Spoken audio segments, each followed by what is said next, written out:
अस्सलाम वालेकुम students. Welcome to my smart chemistry YouTube channel, जिसमें कि आज हम सेकेंड ईयर केमिस्ट्री का चैप्टर नंबर 2 जो है वो डिस्कस करने जा रहे हैं। इसमें हम 2025 में तमाम पंजाब के बोर्ड्स में आने वाले शॉर्ट क्वेश्चंस जो उनको हम डिस्कस करेंगे। और होपफुली कि तमाम शॉर्ट क्वेश्चंस आपको 2025 के एग्जाम में आने वाले इसी में से इंशाल्लाह आएंगे। और इंतहाई स्मार्ट वे के अंदर इन शॉर्ट क्वेश्चंस को आप यहाँ से याद कर सकते हैं। तो पहला शॉर्ट क्वेश्चन डिस्कस करते हैं स्टूडेंट्स, जिसमें कुछ मिनरल्स के फार्मूलाज हैं। आप लोग जानते हैं कि अक्सर पास्ट बोर्ड्स के पेपर्स जब आप देखते हैं तो उनमें से आपको मिनरल्स के फार्मूलाज जो हैं वो पूछे जाते हैं। तो नंबर 1 यहाँ पे चिली साल्ट पीटर है। चिली साल्ट पीटर आप लोग जानते ही हैं कि सोडियम का एक मिनरल है NaNO3, इसका फार्मूला है। अक्सर पूछा जाता है पास्ट पेपर के अंदर। नेट्रॉन पूछा जाता है, डोलोमाइट पूछा जाता है। नेट्रॉन Na2CO3 है। डोलोमाइट कैल्शियम और मैग्नीशियम दोनों के कार्बोनेट्स होते हैं। सो MgCO3 dot CaCO3। And next one is talc. Talc bracket में नेम लिखा होता है, लिखा हुआ है सोपस्टोन। कभी टैल्क के नेम से आ जाता है, कभी सोपस्टोन के नेम से आ जाता है। तो H2Mg3SiO3 टेकन 4 के नेम से फार्मूले से हम इसको याद करते हैं। फास्फोराइट Ca3PO4 टेकन 2 फास्फोराइट। नेक्स्ट लास्ट पे दो और मिनरल्स हैं जिनके के फार्मूला जो है वो अक्सर आप लोगों को बोर्ड के अंदर पूछे जाते हैं।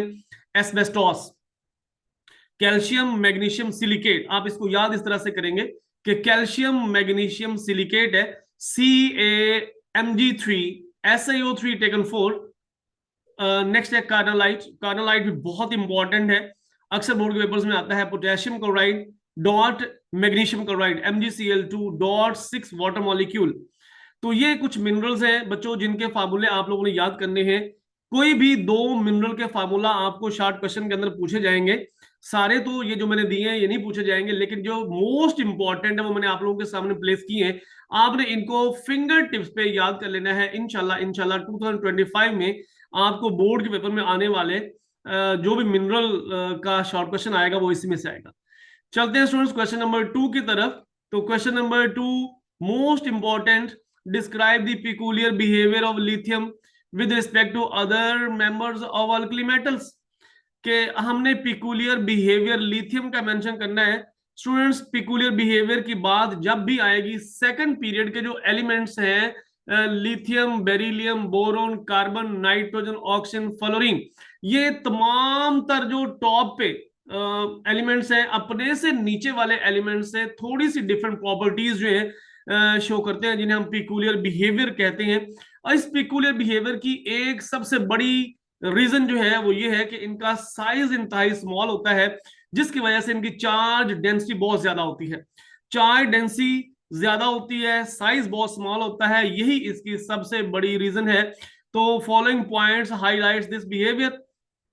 तो आप वहां पे लिख भी सकते हैं कि फर्स्ट पॉइंट क्या है कि smallest size and high charge density. कोई भी पिकुलियर बिहेवियर आ जाए, लिथियम का आ जाए, बेरिलियम का आ जाए, बोरोन का आ जाए, फ्लोरीन का आ जाए, ये चार आप लोगों के सिलेबस में है और ये अक्सर इनमें चारों में से एक जरूर बोर्ड के पेपर में पूछा जाता होता है। तो आप पहला पॉइंट इनमें ये मेंशन कर सकते हैं कि very small size and high charge density. लेकिन यहां पे मैंने मेंशन इसलिए नहीं किया कि मैंने आपको वर्बली बताना था। So lithium is lighter and harder, एक तो ये पॉइंट है। दूसरा पॉइंट क्या है कि lithium forms only normal oxide whereas other form peroxides and super oxides as well. कि तमाम अल्कली मेटल्स जो हैं उनमें से सिर्फ लिथियम जो है वो नॉर्मल ऑक्साइड बनाता है, अदर कोई ऑक्साइड नहीं, ना तो ये पारोक्साइड बनाएगा ना ये सुपर ऑक्साइड बनाएगा। जबकि सोडियम मेटल की बात करें तो वो नॉर्मल ऑक्साइड भी बनाता है, पारोक्साइड भी बनाता है। और पोटेशियम की अगर बात करें तो पोटेशियम तीन किस्म के ऑक्साइड बनाता है, नॉर्मल ऑक्साइड भी बनाता है और पारोक्साइड भी बनाता है और सुपर ऑक्साइड भी बनाता है। सो पोटेशियम तीनों किस्म के ऑक्साइड बनाएगा, सोडियम दो किस्म के ऑक्साइड बनाएगा, लिथियम सिर्फ एक किस्म का ऑक्साइड बनाएगा जो कि नॉर्मल ऑक्साइड है, जैसा कि मैंने यहाँ पे मेंशन भी किया है। थर्ड पॉइंट की तरफ चलते हैं कि lithium only form complex compounds. तो ये आप लोग फिंगर टिप पे इसको याद कर लें कि कॉम्प्लेक्स कंपाउंड की प्रॉपर्टी सिर्फ और सिर्फ ट्रांजिशन एलिमेंट्स की होती है। लेकिन यहाँ पे लिथियम जो है वो वाहिद अल्कली मेटल है जो कि आपको ट्रांजिशन मेटल की तरह के कॉम्प्लेक्स कंपाउंड जो है वो बनते हुए हम उसको देखते हैं। So tetra amine lithium complex ion इसका बनता है। और लास्ट पॉइंट स्टूडेंट्स इसका है कि lithium is least reactive metal than other alkali metals. तमाम अल्कली मेटल स्टूडेंट्स इतने ज्यादा रिएक्टिव हैं कि सोडियम के बारे में आप लोगों ने अक्सर सुना हुआ है कि सोडियम को पानी में फेंक दे तो उसको आग लग जाती है। क्यों आग लग जाती है? कि सोडियम जब पानी के साथ रिएक्शन करता है तो फौरन से सोडियम का ऑक्साइड बनता है जो वाटर के साथ रिएक्शन करता है और सोडियम हाइड्रोक्साइड बनता है। एक एक्सोथर्मिक रिएक्शन है। इस रिएक्शन के दौरान हीट रिलीज होती है। उस रिलीज हीट से स्टूडेंट हाइड्रोजन को आग लग जाती है। और सीजियम के बारे में तो ये कहते हैं कि ये आइस के साथ -100 डिग्री सेल्सियस के ऊपर भी रिएक्शन कर जाता है। चलते हैं स्टूडेंट्स क्वेश्चन नंबर 3 की तरफ। तो इसमें फिर पिकुलियर बिहेवियर पूछा जा रहा है। Describe the peculiar behaviour of beryllium with respect to other members of alkali metals. तो मैंने जैसा कि आपको पिछले क्वेश्चन में बताया, यहां पर भी वही टिप आप लोगों के साथ शेयर करने जा रहा हूं कि जिस एलिमेंट का भी पिकुलियर बिहेवियर आपसे पूछा जाए, आपने ये पॉइंट लाजमी अपने माइंड में बिठा लेना है कि smallest size high charge density यही इसके पिकुलियर बिहेवियर की रीजन होता है। ठीक है जी। तो चलते हैं इसके कौन कौन से पॉइंट्स हैं देखते हैं। Beryllium is harder enough to scratch the glass. कि बेरिलियम इतना हार्ड होता है कि ये ग्लास यानी शीशे के ऊपर स्क्रैच डाल देता है। तो ये बात आप आसानी से माइंड में प्लेस कर सकते हैं। Beryllium oxides are amphoteric in nature, others are basic. तो बेरिलियम जो है, beryllium, magnesium, calcium, strontium, barium, ये सेकंड ए यानी अल्कलाइन अर्थ मेटल जो है उनमें से टॉप वाला एलिमेंट है। तो इसके ऑक्साइड एम्फोटेरिक है, बाकी सारे अल्कलाइन या बेसिक होते हैं। थर्ड पॉइंट की तरफ चलते हैं। बेरिलियम का मेल्टिंग और बॉइलिंग पॉइंट सबसे ज्यादा होता है। अब देखें पहले पॉइंट के साथ इसका कितना रिजेम्बलेंस है। हार्ड इनफ, अगर हार्ड है तो ऑब्वियसली उसका मेल्टिंग और बॉइलिंग पॉइंट भी ज्यादा होगा। सो थर्ड पॉइंट उससे रिलेट करता है। फोर्थ पॉइंट की तरफ स्टूडेंट्स हम मूव करते हैं। जैसा कि ये सेकंड पॉइंट के साथ जो है वो रिलेट करता है। बेरिलियम का ऑक्साइड हमने कहा एम्फोटेरिक होता है। तो यहाँ पे अगेन हम बेरिलियम का ऑक्साइड की बात करते हैं। कहते हैं कि बेरिलियम ऑक्साइड जब बन जाता है तो बेरिलियम की पूरी सरफेस के ऊपर बेरिलियम ऑक्साइड एक प्रोटेक्टिव लेयर बना लेता है जो कि कंप्लीटली इसको ऑक्सीडाइज होने से रोकता है। तो beryllium is quite resistant towards complete oxidation due to stable coating of beryllium oxide. Okay जी, चलते हैं क्वेश्चन नंबर 3 की तरफ, क्वेश्चन नंबर 4 की तरफ। क्वेश्चन नंबर 4 है स्टूडेंट्स, व्हाट हैपेंस व्हेन। तो ये आप लोगों को ये इस तरह से एक्सरसाइज में आप लोगों के ये चार जो वो पॉइंट दिए गए हैं, इन चारों पॉइंट में से कोई से दो पॉइंट जो आप लोगों को बोर्ड के पेपर के अंदर पूछे जाते हैं। आप लोग पास पेपर उठा के देखेंगे तो आप लोगों को मैक्सिमम पास पेपर के अंदर ये क्वेश्चन जो है वो मिलेगा। तो देखते हैं पहला पॉइंट क्या है। Lithium carbonate is heated, means lithium carbonate को हीट करेंगे तो क्या होगा स्टूडेंट्स। लिथियम कार्बोनेट को हीट करेंगे तो ये डिकम्पोज हो जाएगा, कार्बन डाइऑक्साइड इसमें से रिलीज हो जाएगी और स्टेबल लिथियम ऑक्साइड बन जाएगा। सेकंड पॉइंट है कि lithium hydroxide is heated to red hot. जब हम लिथियम हाइड्रोक्साइड को हीट करते हैं तो अगेन स्टूडेंट्स देखिए पहले वाले पॉइंट के अंदर लिथियम कार्बोनेट भी लिथियम ऑक्साइड में कन्वर्ट हुआ है, यहां पर लिथियम हाइड्रोक्साइड भी लिथियम ऑक्साइड में कन्वर्ट हो रहा है। तो लिथियम ऑक्साइड स्टेबल है, बाकी इसमें से जो भी एक्स्ट्रा चीज है वो रिमूव हो जाती है। जैसा कि लिथियम कार्बोनेट से जब लिथियम ऑक्साइड बनता है तो कार्बन डाइऑक्साइड गैस रिलीज हो जाती है, डिकम्पोज हो गया। लिथियम हाइड्रोक्साइड जो है उसमें से वाटर वेपर निकल जाते हैं तो वो डिकम्पोज हो गया और जो मोस्ट स्टेबल लिथियम ऑक्साइड था स्टूडेंट्स वो बन गया। थर्ड पॉइंट की तरफ मूव करते हैं। Beryllium is treated with sodium hydroxide. कि जब बेरिलियम को सोडियम हाइड्रोक्साइड के साथ ट्रीट किया जाता है तो सोडियम बेरिलेट बनता है, Na2BeO2, और साथ में हाइड्रोजन गैस रिलीज होती है। और लास्ट पे फोर्थ पॉइंट है उसमें देखें, lithium hydride is treated with water. जब लिथियम हाइड्राइड को वाटर में पुट किया जाता है तो हाइड्रोजन गैस रिलीज होती है और लिथियम हाइड्रोक्साइड बन जाता है। सो लिथियम हाइड्राइड की निस्बत लिथियम हाइड्रोक्साइड ज्यादा स्टेबल है, इसलिए वो प्रोड्यूस हो जाता है। चलते हैं क्वेश्चन नंबर 5 की तरफ। बहुत ही इंपॉर्टेंट है, मैनी मैनी टाइम्स ये पास पेपर के अंदर आपको ये मिलेगा। ठीक है, what is the use of potassium super oxide. KO2 potassium super oxide for mountaineers. Mountaineers के जो सिलेंडर आप लोग देखते हैं, कोपेमा, जो पहाड़ों पे चढ़ने वाले लोग होते हैं, उनकी बैक साइड के ऊपर एक सिलेंडर सा बांधा हुआ होता है और आगे एक मास्क सा लगा हुआ होता है। उस मास्क का जो कनेक्शन है वो उस सिलेंडर के साथ कनेक्टेड होता है। तो उसमें पोटाशियम सुपर ऑक्साइड जो है वो फिल किया हुआ होता है। अब पोटाशियम सुपर ऑक्साइड का फायदा क्या है, ये पूछा जा रहा है। तो देखें क्या लिखा हुआ है, it is used in breathing equipments for mountaineers and spacecraft. तो माउंटेनियर्स और स्पेसक्राफ्ट के जो ब्रीदिंग इक्विपमेंट्स हैं स्टूडेंट्स, उनके अंदर ये फिल किया जाता है। क्यों फिल किया जाता है, उसकी रीजन बताई गई है। It absorb carbon dioxide and release oxygen at the same time. जब हमारी बॉडी वर्किंग में होती है तो कार्बन डाइऑक्साइड ज्यादा प्रोड्यूस हो रहा होता है। जब हम एक्सहेल करते हैं तो कार्बन डाइऑक्साइड मास के जरिए से वो सिलेंडर के अंदर चला जाएगा। उस सिलेंडर में मौजूद पोटाशियम सुपर ऑक्साइड है जिसके साथ इसने रिएक्शन करना है, सो पोटाशियम कार्बोनेट बन जाएगा और साथ में ऑक्सीजन गैस रिलीज होगी। जो ऑक्सीजन गैस रिलीज होगी वो उस पाइप के जरिए से हमारे मास्क में आ जाएगी। तो माउंटेनियर्स जो है वो उसको ब्रीदिंग पर्पस के लिए यूज कर सकते हैं। ये रिएक्शन स्टूडेंट्स लिखा हुआ है, 4KO2 plus 2CO2 goes to potassium carbonate plus 3O2।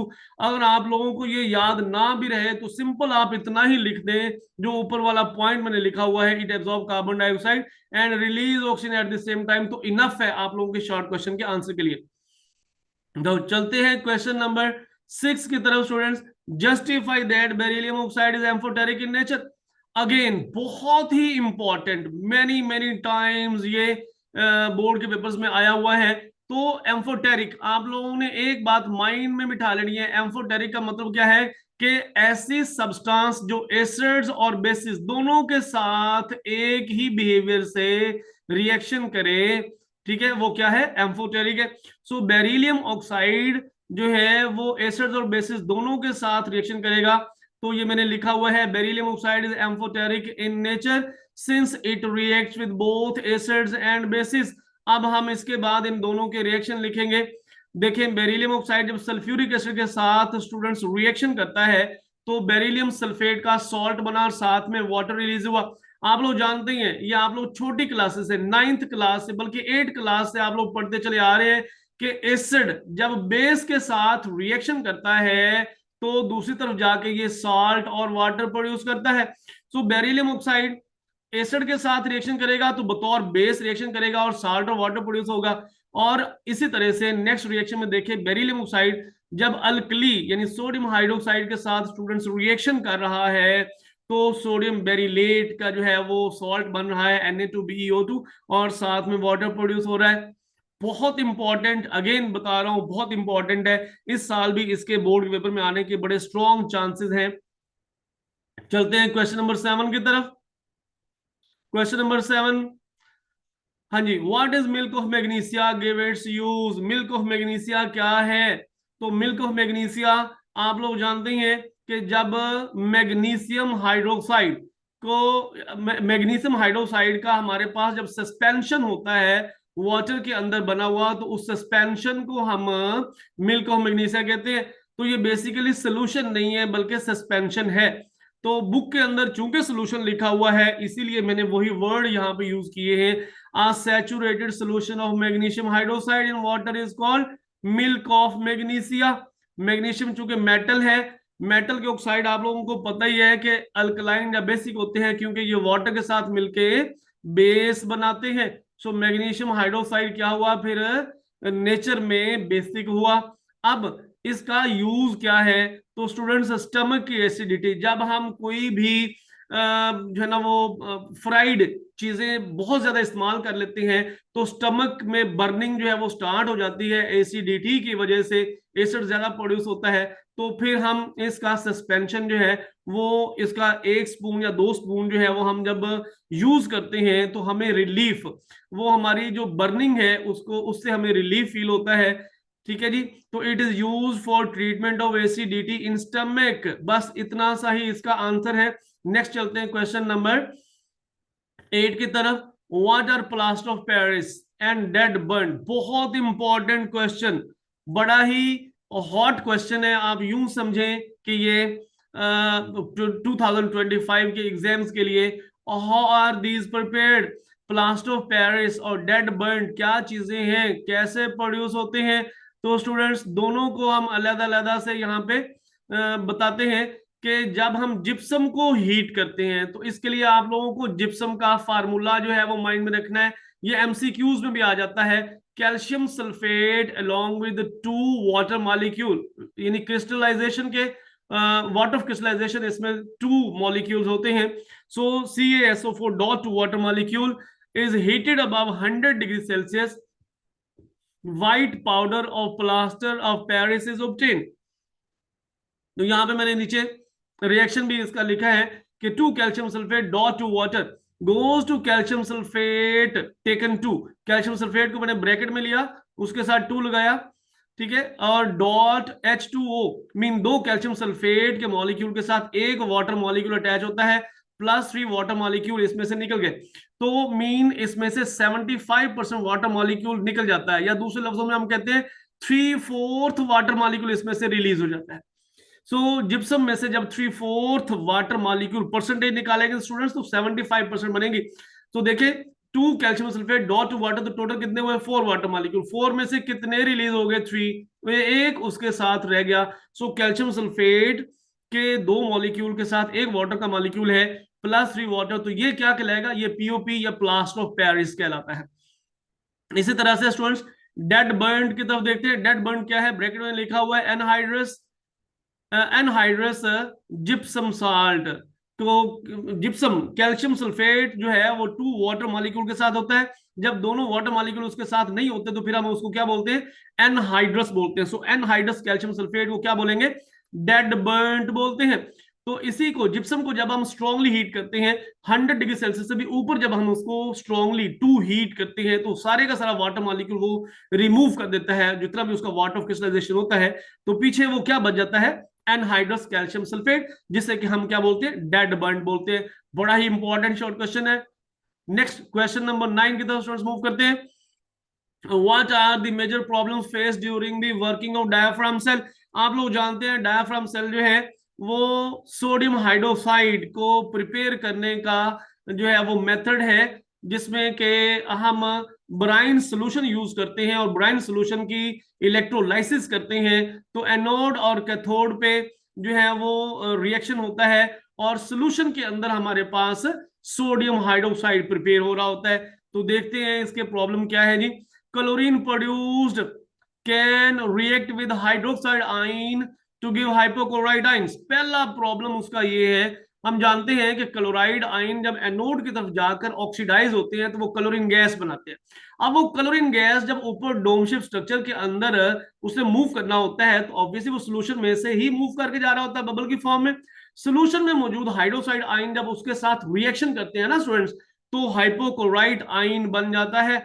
तो ये रिएक्शन नीचे इसका देख लें आप लोग, यहाँ पे दिया गया है chlorine +2 hydroxide ion goes to OCl negative. ये जो OCl नेगेटिव है ये हाइपोक्लोराइड आयन है, प्लस क्लोराइड +2 वाटर। तो ये इसका फर्स्ट प्रॉब्लम है। सेकंड प्रॉब्लम की तरफ मूव करते हैं कि हाइड्रोक्साइड आयंस में be oxidise at anode giving oxygen gas. तो हमने अभी देखा कि क्लोराइड आयन जो है वो एनोड की तरफ जाके ऑक्सीडाइज होते हैं, तो समटाइम्स हाइड्रोक्साइड आयन भी मूव कर जाते हैं। अगर हाइड्रोक्साइड आयन मूव कर जाएंगे तो उनको कैसे उस प्रॉब्लम को सॉल्व किया जाएगा। तो पहले तो ये देखते हैं कि हाइड्रोक्साइड आयन अगर मूव करते हैं एनोड की तरफ तो वो प्रोड्यूस क्या करेंगे। तो स्टूडेंट्स नेक्स्ट में रिएक्शन लिखा हुआ है, ये देखें यहाँ पे कि 4 हाइड्रोक्साइड आयंस जो है वो जब एनोड की तरफ जाएंगे तो 4 इलेक्ट्रॉन रिलीज करेंगे, साथ में 2 वाटर मॉलिक्यूल और ऑक्सीजन गैस रिलीज करेंगे।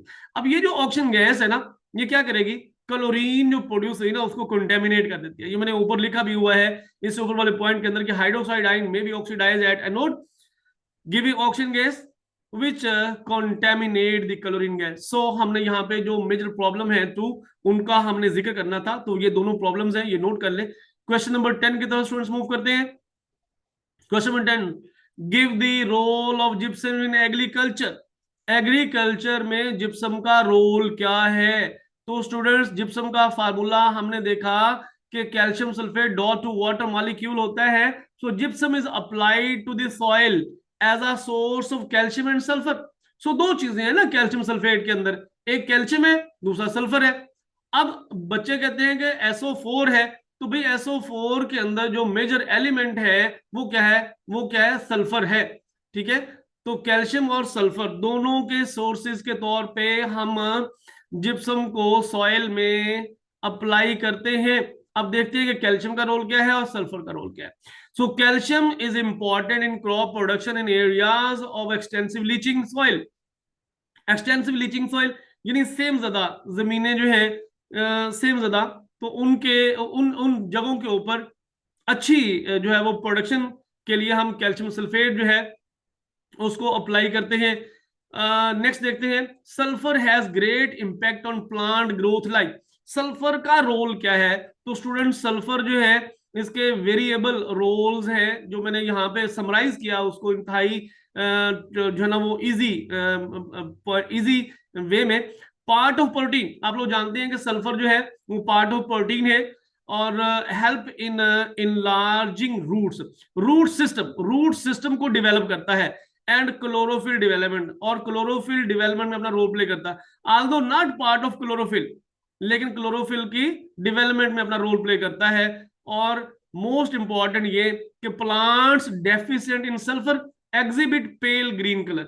ऐसे प्लांट्स जिनमें सल्फर की कमी हो जाती है उनका proper green, dark green colour नहीं होता, बल्कि वो क्या होते हैं, पेल ग्रीन कलर के होते हैं। क्वेश्चन नंबर 11 की तरफ मूव करते हैं। What are cement plaster and hard finish plaster. बहुत इंपॉर्टेंट है स्टूडेंट्स, कई दफा बोर्ड के पेपर्स में ये आ चुका हुआ है कि सीमेंट प्लास्टर क्या है और हार्ड फिनिश प्लास्टर क्या है। तो पहले देखते हैं सीमेंट प्लास्टर क्या है।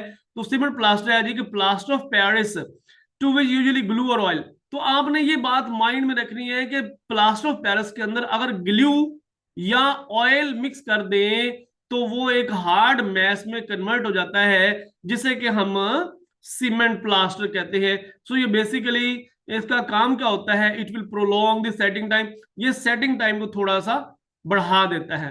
सो इसका सेकंड पार्ट है हार्ड फिनिश प्लास्टर क्या है। तो हार्ड फिनिश प्लास्टर देखते हैं क्या है जी, के these are made by calcination of anhydrous sulphate with alum और बोरेक्स। तो ये बात आपने माइंड में बिठानी है, calcination of anhydrous sulphate with alum या बोरेक्स। एलम और बोरेक्स के फार्मूले आप लोगों को पता ही है, लेकिन यहाँ पे उनको नोट डाउन करने की या राइट डाउन करने की जरूरत नहीं है, जस्ट हमने बताना है।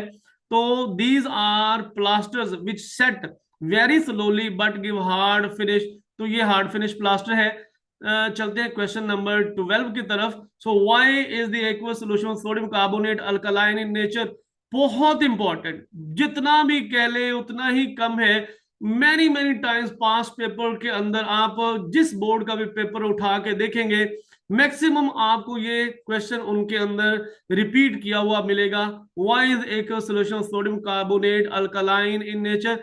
तो स्टूडेंट जब हम सोडियम कार्बोनेट को वाटर में पुट करते हैं तो ये हाइड्रोलाइज होके स्ट्रॉन्ग अल्कली NaOH बनाता है और वीक एसिड कार्बोनिक एसिड बनाता है।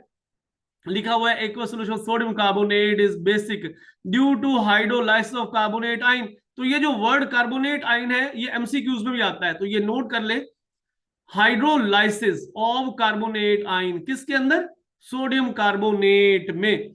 तो बड़ा ये टिपिकल एंटी टेस्ट का भी MCQ है। जब एंटी टेस्ट के लेक्चर्स आएंगे तो उसमें भी मैं आप लोगों को बताऊंगा कि एंटी टेस्ट में किस तरह से क्वेश्चन आते हैं और वो किस तरह से आप लोगों ने प्रिपेयर करने हैं।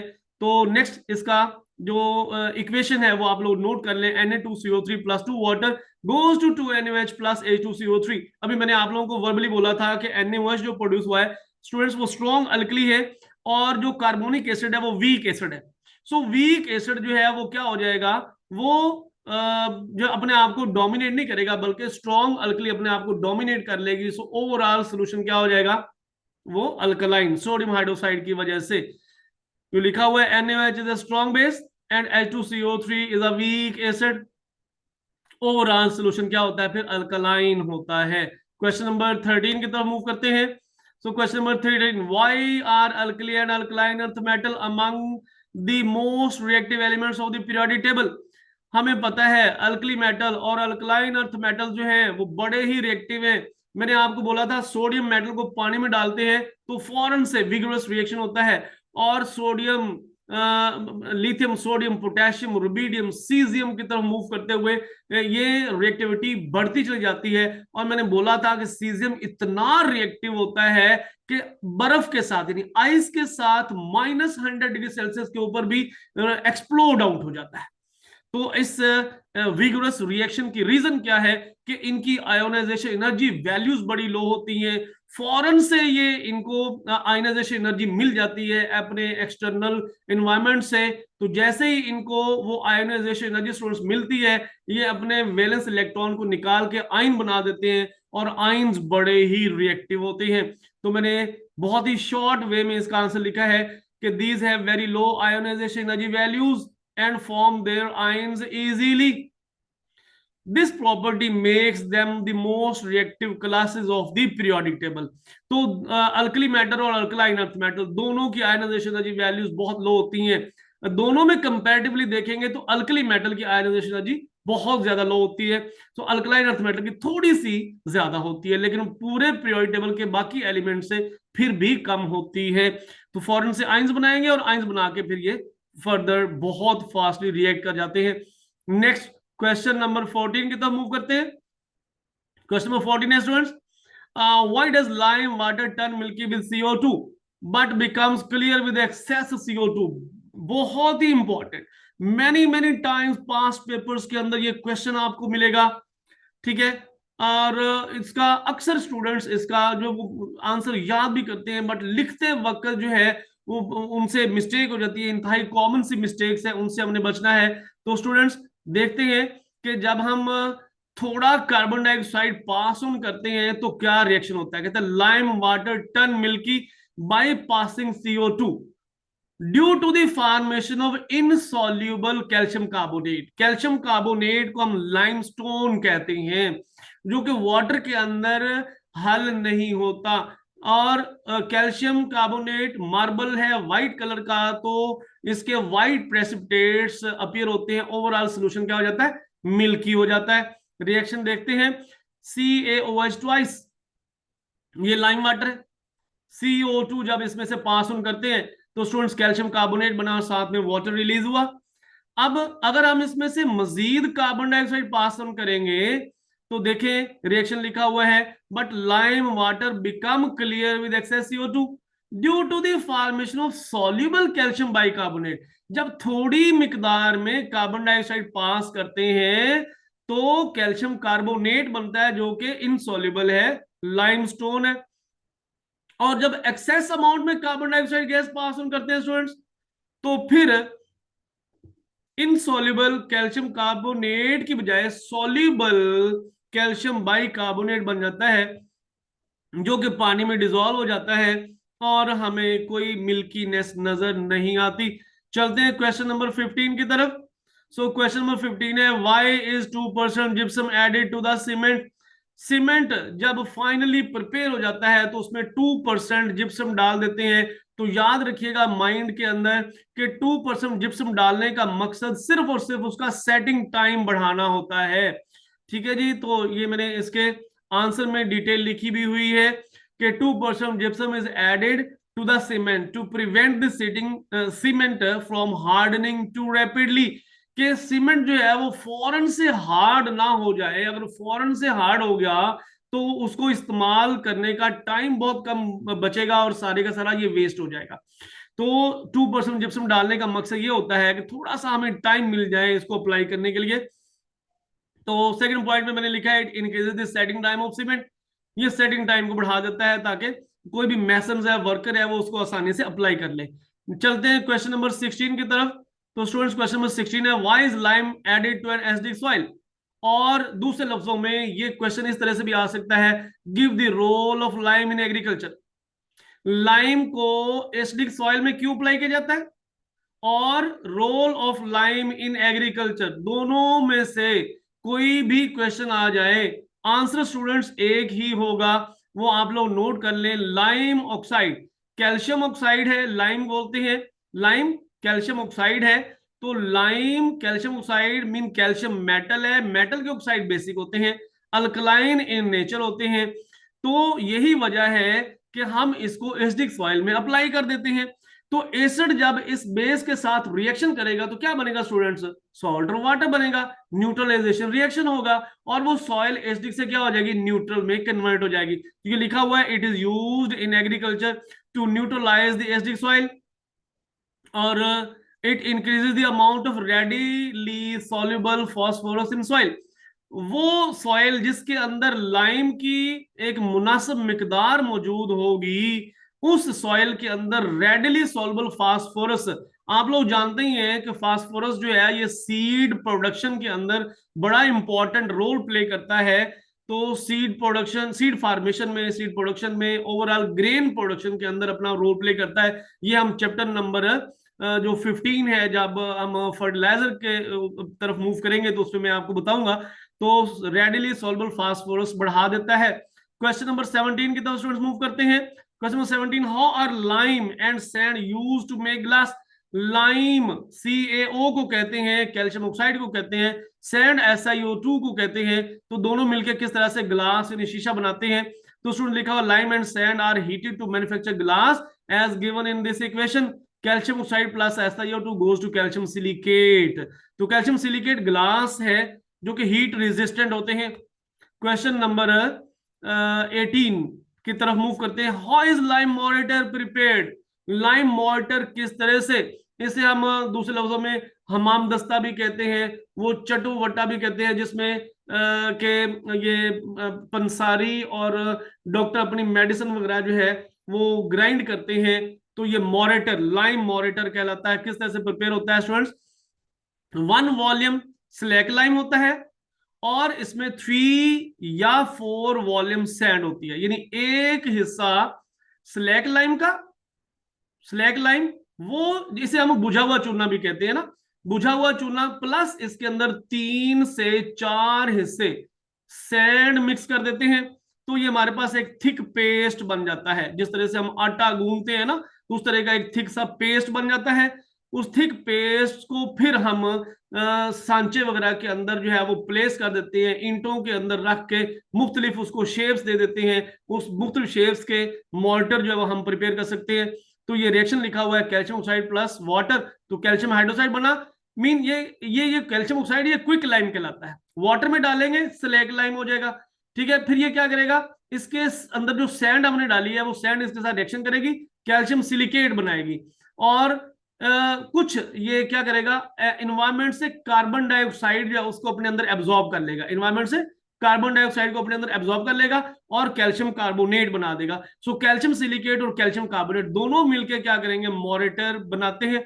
आखिर पे मैंने लिखा हुआ है कि it is then place between stones और bricks and sets to a hard mass. Question number 19 की तरफ स्टूडेंट्स मूव करते हैं। Write down 3 advantages of the down cell. Down cell जो है सोडियम मेटल को प्रिपेयर करने के लिए जो है वो यूज किया जाता है। तो मैंने एक इसमें छोटी सी इंफॉर्मेशन दी है जो कि एमसीक्यूज में भी आ जाती है, बाज़ का शॉर्ट क्वेश्चन में भी पूछी जाती है। Down cell is used to obtain sodium metal by electrolysis of sodium chloride. इसमें थोड़ा सा हम कैल्शियम क्लोराइड ऐड कर देते हैं, इसमें थोड़ा सा कैल्शियम क्लोराइड ऐड कर देते हैं क्योंकि हम सोडियम क्लोराइड का मेल्टिंग पॉइंट 801 की बजाय 600 डिग्री सेल्सियस पे ले आते हैं। अब ये फर्स्ट ईयर में आप लोगों ने पढ़ा हुआ है कि इंप्योरिटीज ऐड करने से मेल्टिंग पॉइंट क्या हो जाता है, कम हो जाता है। तो ये अलग से भी शॉर्ट क्वेश्चन में आ जाता होता है बाज़ का, जो मैंने एक्स्ट्रा इन्फॉर्मेशन लिख दी है। Advantage of this cell are, number 1 क्या है, metallic fog is not produce, क्योंकि अगर हम 801 डिग्री सेल्सियस पे ऑपरेट करते हैं ना सिस्टम को, तो बहुत हाई टेम्परेचर है, तो जो मेटल है वो क्या बन जाएगा, वो वेपोराइज हो जाएगा, फॉग बन जाएगी उसकी। और दूसरा पॉइंट है, liquid sodium can easily be collected at 600 degree Celsius. और तीसरा पॉइंट ये है कि material of the cell is not attacked by the products of the cell. So last question की तरफ मूव करते हैं। आई थिंक ये क्वेश्चन नंबर 19 तक ही थे। सो 19 क्वेश्चन है स्टूडेंट्स, इसमें आप लोग यहाँ पे देख सकते हैं। ये क्वेश्चन 19 क्वेश्चन है जो आप लोगों को बोर्ड के पेपर में आने जा रहे हैं। अब ये 19 क्वेश्चन जिस स्टूडेंट्स ने याद कर लिए, इंशाल्लाह जो है उसका पेपर इंतहाई इजी वे में प्रिपेयर होगा। और I am sure at the end में आपको इस चीज की गारंटी देता हूं कि जिस बोर्ड में भी आपने एग्जाम देना है, इन 19 क्वेश्चन को आप याद कर लें तो आप लोगों का बोर्ड के पेपर में आने वाले जो 2 शॉर्ट क्वेश्चन है वो इंशाल्लाह इसी में से आएंगे। स्टे ब्लेस्ड, अल्लाह हाफिज।